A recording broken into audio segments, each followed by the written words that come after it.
After what happened in the NFC Championship game, should the NFL make penalties reviewable? Let's discuss. Alright guys, so this is the first part of the State of the NFL, that is what I'm officially calling it.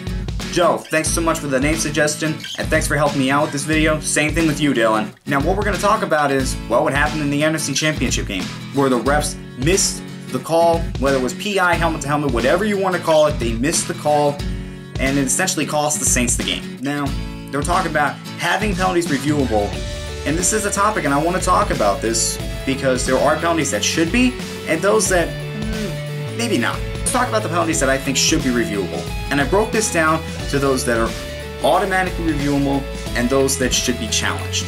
Let's start with automatically. Now, those I think are defenseless receiver and helmet to helmet. Why defenseless receiver? Well, first you have to determine when a receiver can defend himself. Once you figure that out, then you can determine whether a hit was too early or whether it was at the right time. And other times, the hit isn't as hard as the refs think it is. Sometimes they're going to get it wrong, and it's always good to just go back and make sure, hey, we got to make sure that we got this call right because this is a 15-yard penalty. And it's the same thing with helmet to helmet. This one is so easy to call. However, sometimes the refs, they make the mistake and they throw the flag when it really shouldn't be there. I remember a game, I believe it was the Ravens, and I believe it was Humphrey, he got called for helmet to helmet when it was really shoulder to shoulder. So those should be automatically reviewable. Now, I'm not saying they should be reviewed every single time it's called. I'm just saying the times that are questionable should be automatically reviewed. Now, those that should be challenged, I'm talking crown of the helmet, late hit, and roughing the passer. Let's start with roughing the passer. When they changed the rule, it made it a lot harder for defenders to sack the quarterback. The whole full body weight on them, that is really hard to determine when you're in the heat of the moment. So coaches should have the opportunity to challenge it. Now, why shouldn't it be automatically reviewed? Well, that's going to be too many hits. That's going to be too many that are going to be reviewed, and it's just going to take a lot of time off the game. It should only be those that are questionable at the moment. Now, late hit going out of bounds. This one really doesn't get called a lot, or a late hit when the receiver's already down. It really doesn't get called a lot, so that's why it should be challengeable, but not automatically. However, this has been missed before. Refs will call it a late hit going out of bounds when the runner, he hasn't gone out of bounds yet. They'll call it even when he's not there, or if his knee's not down yet, or if the forward progress hasn't stopped. The refs will call it when it really shouldn't be called, so that should be automatically reviewed because that's a 15-yard penalty. Same thing with roughing the passer. It's a 15-yard penalty. Those have to be reviewable. Now, a crown of the helmet. Sometimes it's called even when the defender does have his head up. However, the refs just see the wrong thing, so they're going to call crown of the helmet. Now, it doesn't happen that often, but it will happen. This is why it should be challengeable, but not really automatically. Now, all these penalties, they have something in common. They're all 15-yard penalties, and all of them, one way or another, can be determined more easily than some other penalties that can be called in a game. That's why these are really penalties that should be reviewable. Now again, the only two that I see that could be automatically reviewable is helmet to helmet and a hit on a defensive receiver. Because those are some of the biggest penalties that really a team can get in the game, and really those are the penalties that are going to draw the automatic fines. Let's face it.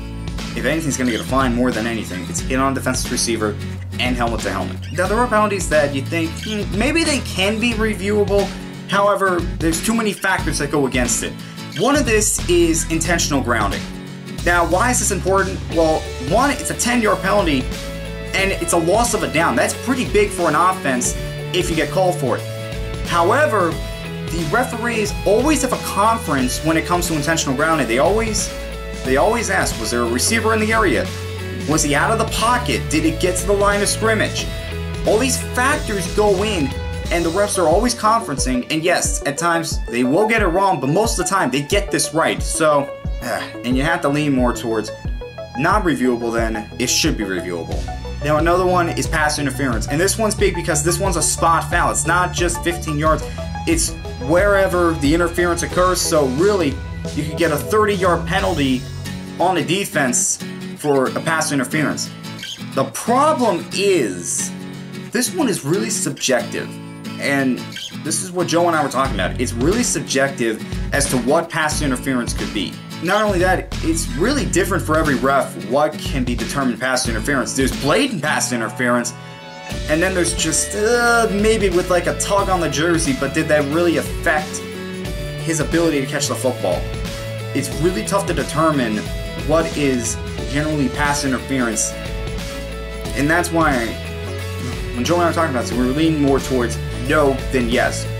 But everybody sees it differently, so I know some of you are going to say yes, and some of you are going to say no. It's just very tough to say that we definitely need to have pass interference reviewable. And really everything else like holding, false start, offsides, I just say no to that because those are called more often than anything else. And really we'd be slowing down the game so much if we have all of those reviewable.